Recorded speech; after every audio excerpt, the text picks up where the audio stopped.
Saturday, August 28, 1978.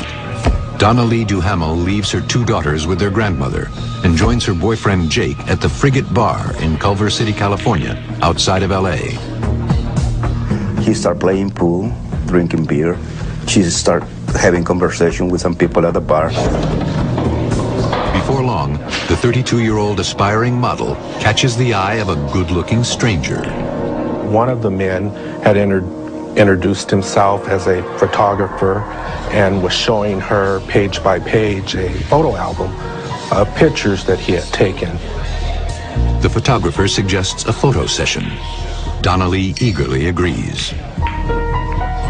Duhamel came over to the boyfriend and told him, hey, I'm living with him. He's gonna do some photographs of me. Deep in a pool game, Jake encourages her to go. It was his interpretation that she would be returning within a matter of minutes, that maybe they were just going outside to take some pictures. But hours go by. No Donnalee. Jake waits until closing time at 2 a.m., but she never returns.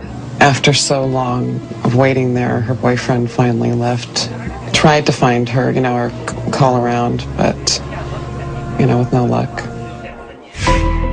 By the following day, Donnalee still hadn't shown up. I was about 11 years old, and we would spend the weekends at my grandmother's house, and just one weekend she didn't come back. My grandmother called the police department. Boyfriend started doing some inquiries and couldn't find him until they submitted a missing persons report and the investigation began. Los Angeles Sheriff's deputies questioned Jake and the rest of the Frigate Bar regulars.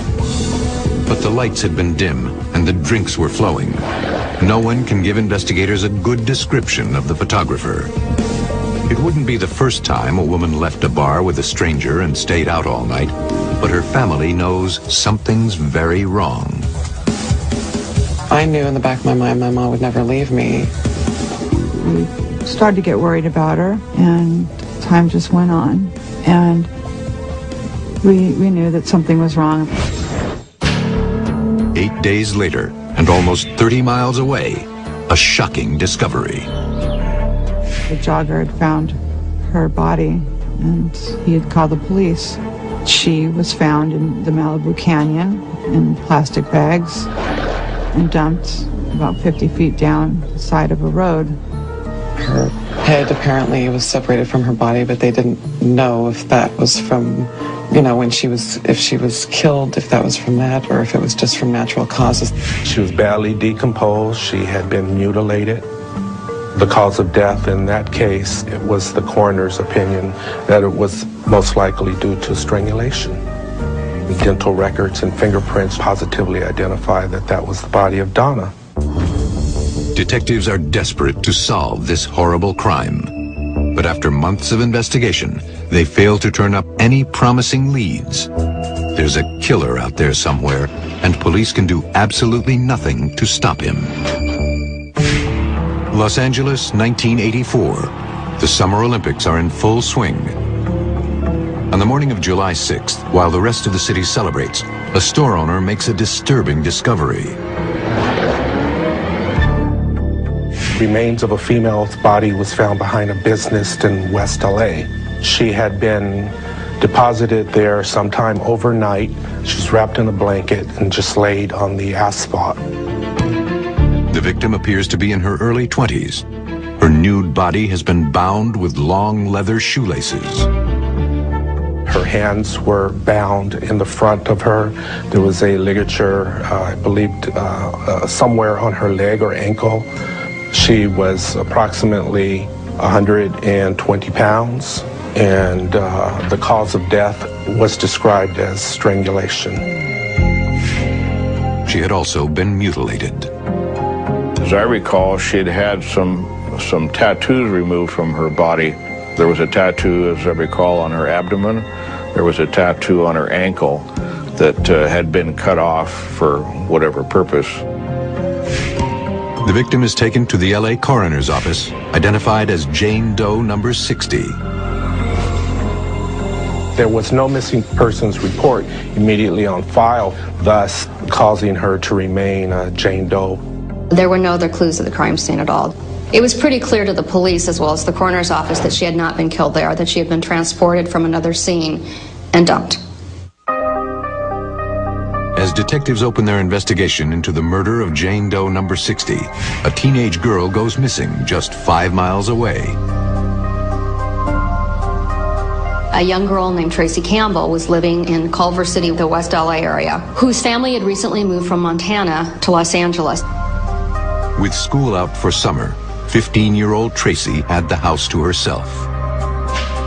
We all had to go to work, and when we got home, the bedding was not picked up. The book that Tracy had been reading, she hadn't gotten very far in. And because we're creatures of habit, we knew something wasn't right. She never went anywhere unless somebody knew. So for her just to be gone without a note or somebody knowing where she was going was just very unusual. Her purse was found inside the apartment, and if she had left the apartment, her family believed that she would have normally taken her purse. For hours, the Campbells wait, but Tracy never comes home. The family was hysterical. They called West LA police, and they reported her missing. The first thing police do is question the family. Tracy's cousin, Todd Heydrich, who lives with the Campbells, remembers that Tracy had had a visitor. That photographer came to the apartment and was telling Tracy that there was some job or something that he had for her. He waited until her family had left to go to work, and he went to her apartment, and he talked to her about taking photographs of her. And that was the last time anybody saw her alive. I think every 15-year-old girl would be interested in something like that. California, this is where you make it big as an actor or a model, and so I think certainly I don't think she would have turned it down. Todd tells police he knows the photographer. He lives in the building next door. What police find on the other side of the door will take the investigation in a haunting new direction. He had a motorcycle and he drove a decent car, and he wore white t-shirts, rolled his cigarettes up in the sleeve of his t-shirt and stuff, and that was Bill, basically.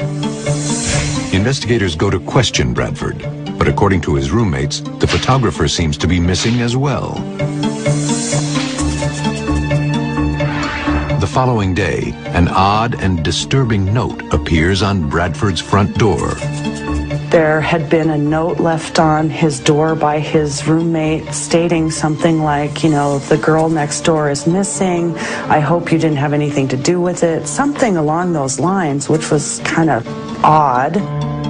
Everyone started to believe that Bill Bradford had something to do with Tracy's disappearance. The family had been looking for his car all night long. He never came home that night. For the next 2 days, the Campbell family nervously awaits Bradford's return, hoping that Tracy could be with him. It was very frustrating at first, just waiting and talking to people. He was like the only person we hadn't been able to ask any questions of. He finally did show up. But he shows up alone. Tanya immediately confronts him. Bill came to the door, and he was like a cat on a hot tin roof. I mean, he wouldn't look any of us in the eye. He was nervous and, you know, basically claiming he knew nothing and that he hadn't seen Tracy at all. Well, that's pretty much when we knew that something was wrong, that he knew something and he wasn't sharing it. Investigators press Bradford for more information on Tracy's whereabouts. That's when he made the statement that she had gone to get cigarettes and he dropped her off at the liquor store, and that's the last he's seen of her. He's a liar. I mean, when he came to the door, why didn't he tell us that? He told us he hadn't seen her, didn't know where she was. Tracy would have taken her purse. That's where her money was. I mean, she was a girl who would carry a purse. Furthermore, the cigarette story doesn't make sense. There was a pack left there for her that morning when everybody had left for work, so she really had no reason to go to the store for more. Suspicious of Bradford's story, detectives decide to run a background check on the photographer. What they find horrifies everyone. Bradford was arrested on a rape of a young lady by the name of Julianne Peters, which occurred around that same time. Julianne Peters was kind of a homeless girl living in his car. They stayed together for a few months. She finally decided to leave him, and one day she convinced her to go with him to the Lancaster area, where he brutally raped and tortured Mrs. Peters. The rape of this woman who had been his girlfriend was as brutal as any rape I've heard. He made her drink poison, he beat her. I mean, he's just a vile, awful, worthless individual. He was charged and bail was set. He was currently on bail when the Tracy Campbell case occurred. Suspicions are mounting, but investigators don't have any hard evidence tying the photographer to the missing teenager. The police got a search warrant and they searched Bill Bradford's apartment, and they searched his storage locker, and they searched his car. They don't find a single link to Tracy Campbell's disappearance, but they do uncover a stash of photographs that only adds to their sense of urgency. Among the modeling shots, a familiar face.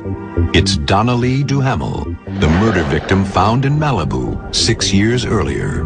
The detectives did give my grandmother a call and wanted her to go down to the police station to identify some pictures. They did say that they had found her picture at this man, Bill Bradford's house.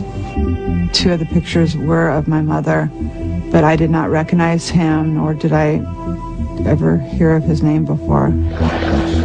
Could Bill Bradford have been the mysterious photographer who was with Donnalee the night she disappeared? Investigators suspect he's the same man, but they don't have a single shred of evidence linking him to Donnalee's murder. And meanwhile, no one is any closer to finding Tracy Campbell. As they continue searching Bradford's portfolio, Detective John Rockwood makes a haunting discovery. What appears to be a picture of another murder victim. They were going through Bill Bradford's extensive photo collection looking at women. And John Rockwood saw a photograph of a young woman, tall, with long dark hair, standing in front of a rock formation, modeling. He noticed in the photograph that she had a tattoo over her ankle. So John Rockwood looked at this girl. He remembered that the body had skin excised over the ankle. And he went to Bradford and he said, "Who's the girl in this picture?" And Bradford said, "It's Sherry Miller." Detectives run the name and get a hit. Sherry Miller had a record with LAPD. I believe it was for misdemeanors. Her fingerprints were pulled. They were compared to the coroner's fingerprints. That's when they backtracked and found out that Jane Doe 60 was Sherry Miller. 2 photos of 2 dead women. This terrifying discovery seems far more than mere coincidence. Investigators question Sherry's mother, desperate for any lead on the killer. At first, Mrs. Miller doesn't have much information to offer. It wasn't unusual for her mother not to hear from her for a long period of time. And she was the kind of person where people weren't concerned if they didn't see her. She had no regular habits. She had no regular life. Then, Sherry's mother remembers a detail from their last conversation. Sherry had told her mother that she was going to meet with a photographer who was going to take pictures of her for a motorcycle magazine. She assured her mother that she wasn't going to do nude shots. Sherry also told her mother that she was going to meet the photographer at the Meat Market Bar in West LA. Investigators head to the bar and question the barmaid who knew Sherry well. Sherry really wanted to be a model. She was really sweet and really soft-spoken, just a really pretty girl. And everybody seemed to really like her in the bar. Skylie O'Hare was able to establish that Bill Bradford had been at the bar on a certain date and that he'd taken photographs. he said Bill, the photographer, was going to take some pictures of her. Just as in the Donnalee Duhamel case, the last anyone saw of Sherry Miller, she was walking out of a bar for a photo shoot. Investigators take Bradford in for questioning, but the photographer doesn't flinch. And all police can prove is that he took pictures of two girls who ended up dead. With no new evidence, they are forced to release him. There's a statutory time limit. You have to file charges within a certain amount of time or release somebody. There was not time to analyze what they had as far as evidence. So everything leads to Bradford, but it's not conclusive and it's not enough to convict. A very dangerous man is back on the street. 2 murders are unsolved, and Tracy Campbell has been missing for 5 days. But then, a field trip to the desert changes everything.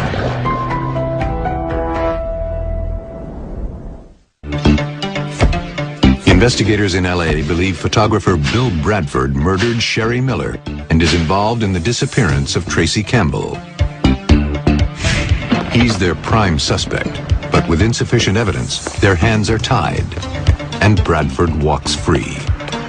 He was released, I think, within 48 hours, and he was then placed under surveillance, 24-hour surveillance at the time. It was undercover detectives in unmarked vehicles and non-obvious looking vehicles that would watch him and follow him wherever he went and keep a log of where he was going. Meanwhile, investigators dig deeper into Bradford's past and find a troubling history.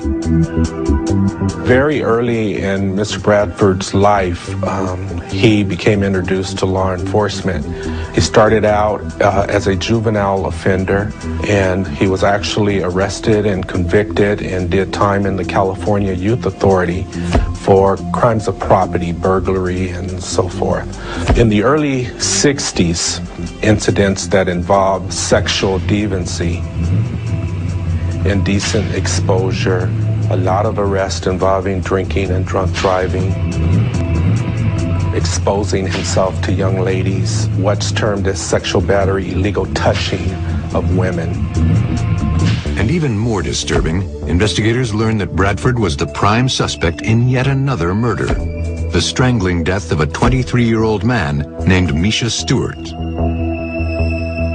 Bradford met Misha in a bar called the Pink Elephant, located in Culver City. After having several drinks, Bradford and Misha Stewart left the bar, and Bradford had a mobile home parked within a couple of blocks of the bar in an alleyway. The next morning, Misha Stewart's nude body was found in the entrance to this alleyway where Bradford's mobile home had been parked. Misha was nude. He had been strangled by a ligature. People that had been present at the bar described a person fitting Bradford's description as being the man that Misha Stewart left the bar with. Investigators were never able to find enough physical evidence to prove Bradford committed murder, and the case against him was dropped.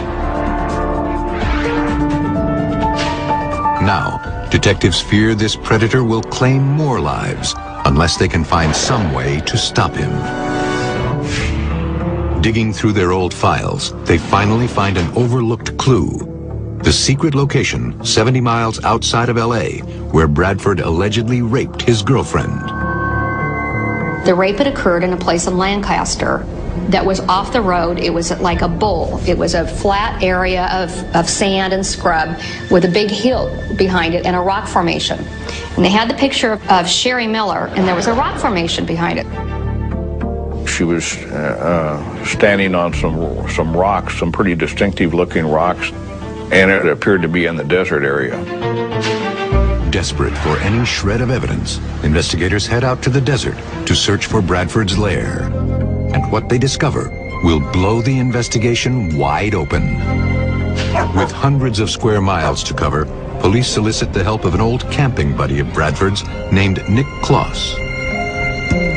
I originally brought Bill out here. He got a motorhome. I had a motorhome, had a bunch of friends, a couple of girls and a couple of guys to team. It's called the Antelope Valley, just straight out into the desert, and then off of a small side road. We're about a half a mile directly into the desert. It's like a box canyon, small bowl area here that once you've driven up into it and parked your vehicle or a motorhome or whatever, you couldn't be seen from anywhere, from any road, and you're miles and miles and miles from any residence or civilization. Sergeant Adams asks Kloss for help in finding Bradford's regular camping spot. They said, would you take us out in the desert where you were with Bill? And I said, sure. He essentially gave us a general locale of where they encamped. We then took sheriff's mounted posse and reserves and took LAPD. We had a command post, and I believe we had a helicopter. It was pretty much an all-day operation out here at that time. Even with a giant posse and the help of Nick Kloss, the search for the rock is still a daunting task. Nick brought us to this location, and we gave the mounted reserve posse photographs with Sherry Miller standing in front of the rock and told them we were trying to identify that particular formation and that location. After a long day of searching, investigators finally get a shout from Kloss. I just happened to know where the place was. And if he'd have done it a couple hundred yards up here, I wouldn't have thought of it. It was a real distinctive looking rock with a crack in it. We found the rock. Investigators are thrilled with their discovery, but horrified by what they find next.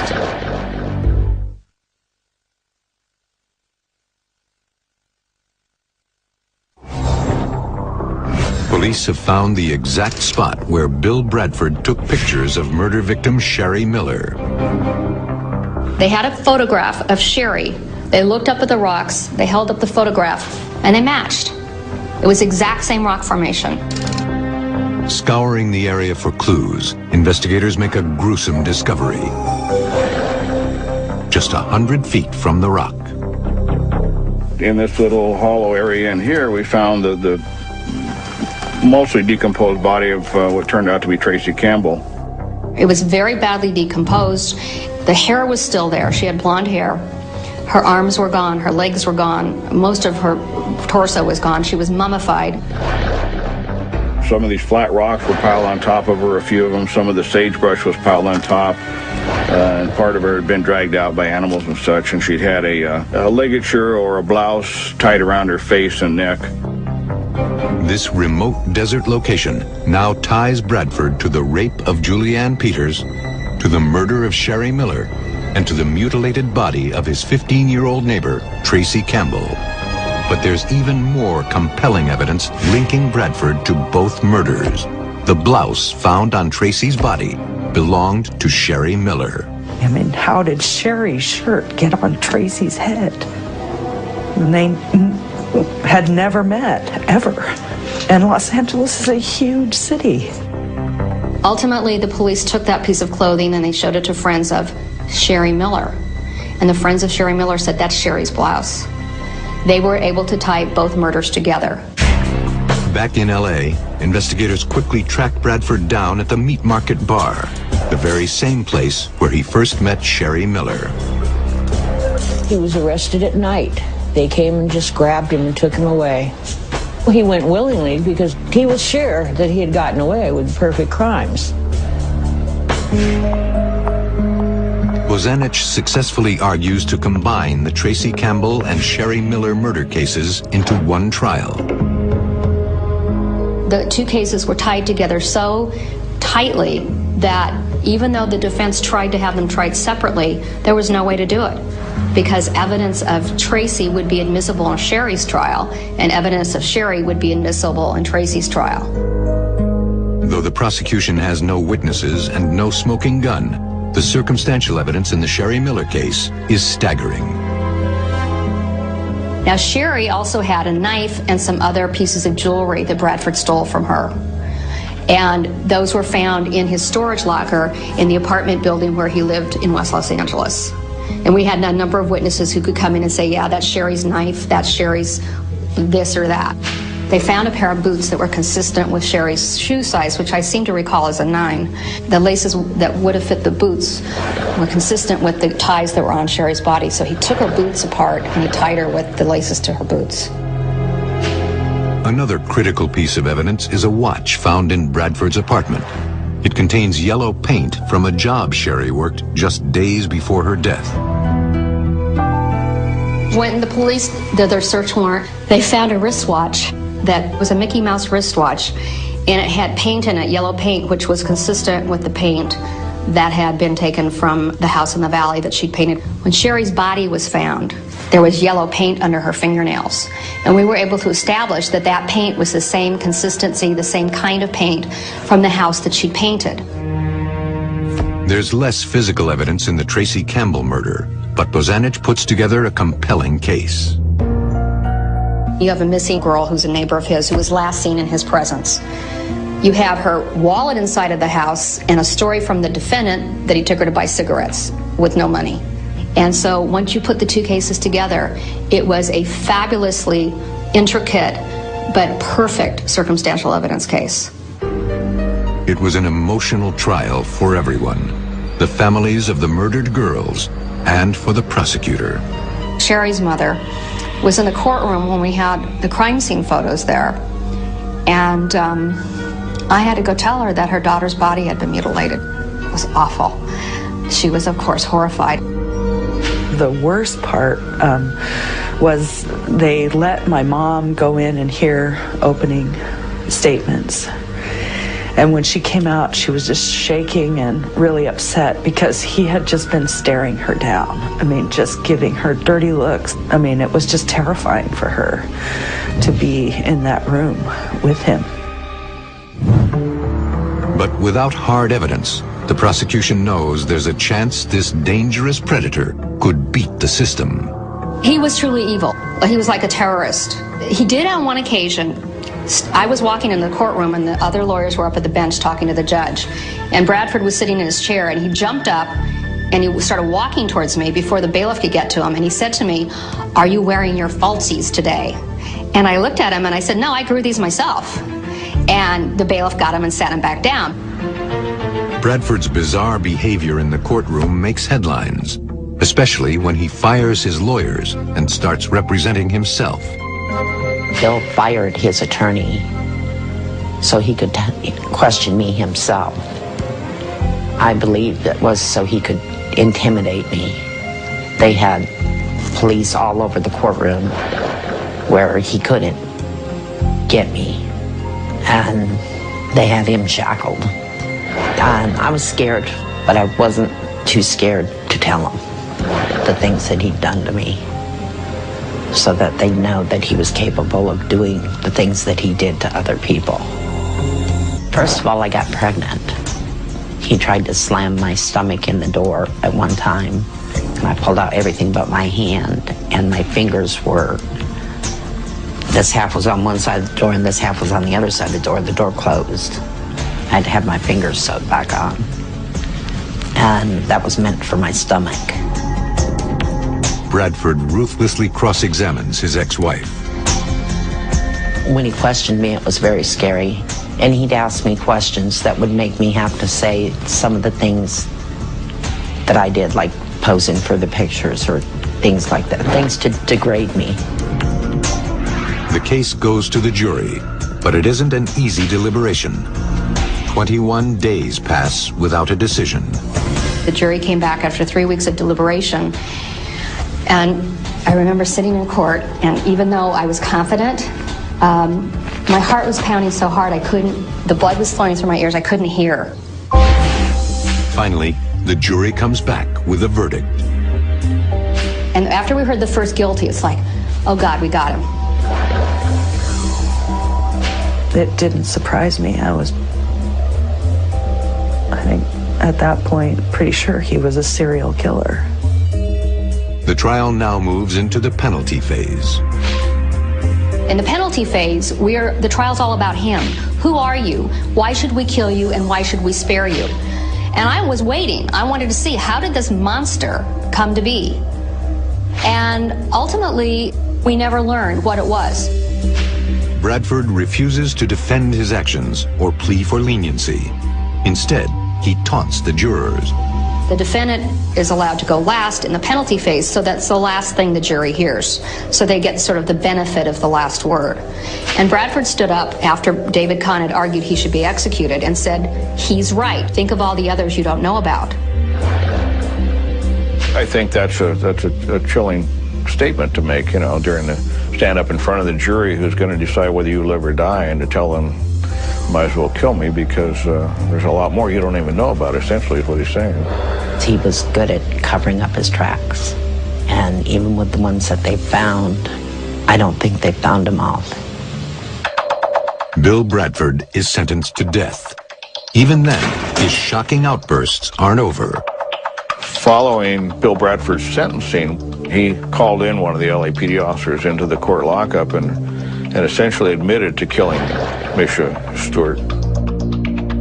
But if Bradford is angling for another high-profile trial, he isn't going to get it. I wrote what's called a reject, which means we're not going to file charges on this against Bradford for this murder. And the reason we weren't is the case wasn't good enough. And we already had him convicted of 2 counts of first-degree murder. He was already on death row. Bill Bradford heads to San Quentin's notorious death row. Bill took the lives of people he had no right to take the lives of. I think he should have been put to death.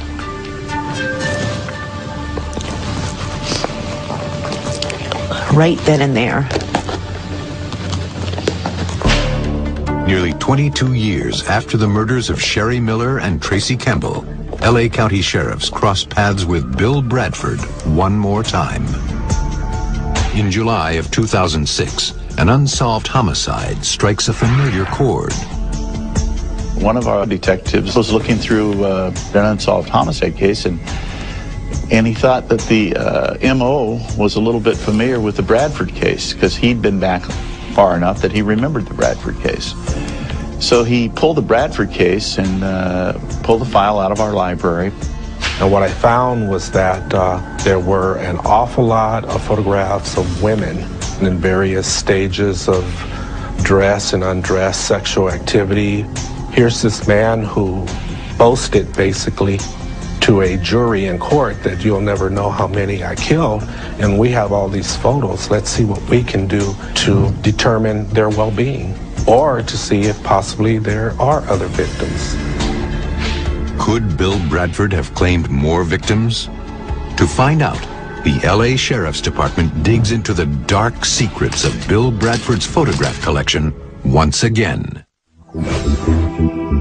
22 years after the murders of Tracy Campbell and Sherry Miller, the LA Sheriff's Department unearths hundreds of photos belonging to Bill Bradford.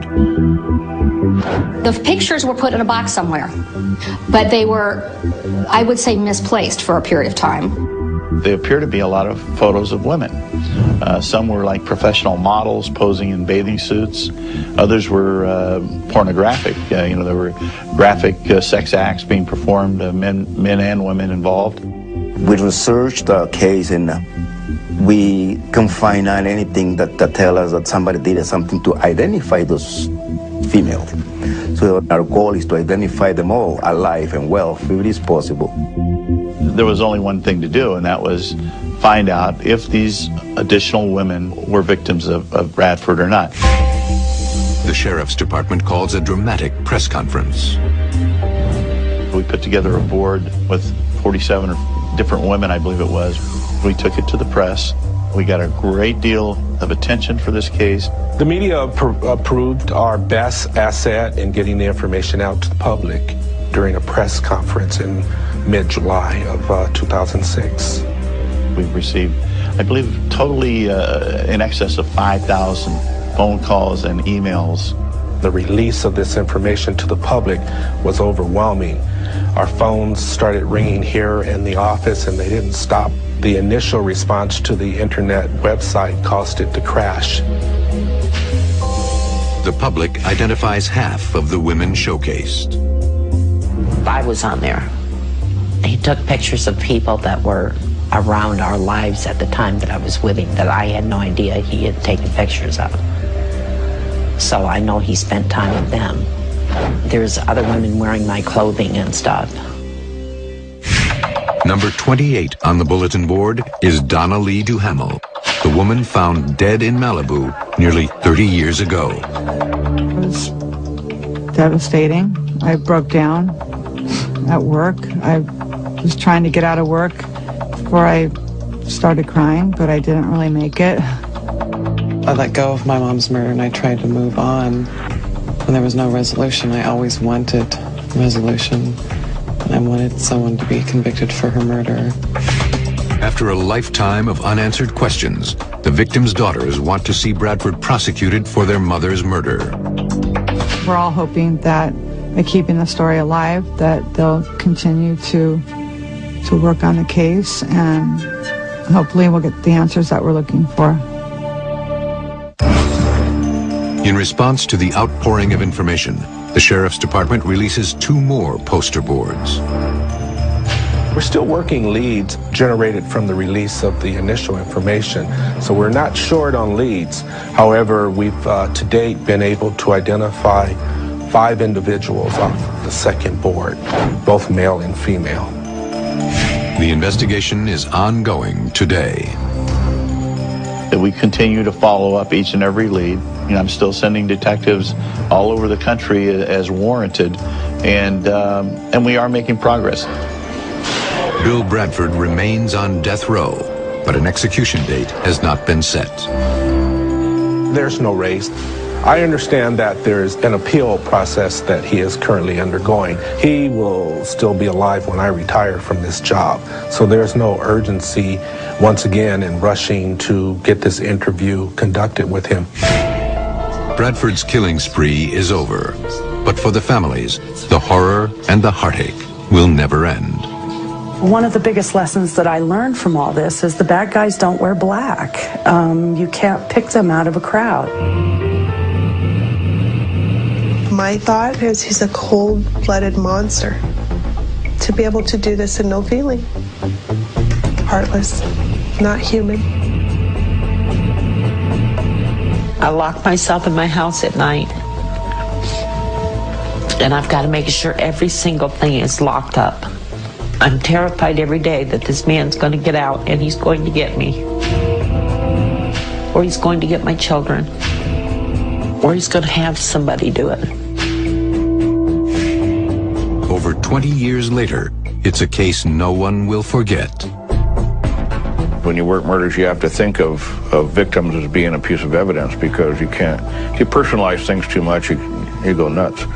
You know, especially for a 15-year-old girl to have met her end out there, and you wonder how long she had been kept out there, what she went through. You know, those are the kinds of things you almost have to put out of your mind. As a child, I was afraid of evil. The whole concept of evil scared me, and one of the reasons I became a prosecutor is I wanted to confront my fears. And the Bradford trial was a test of that, because he was evil.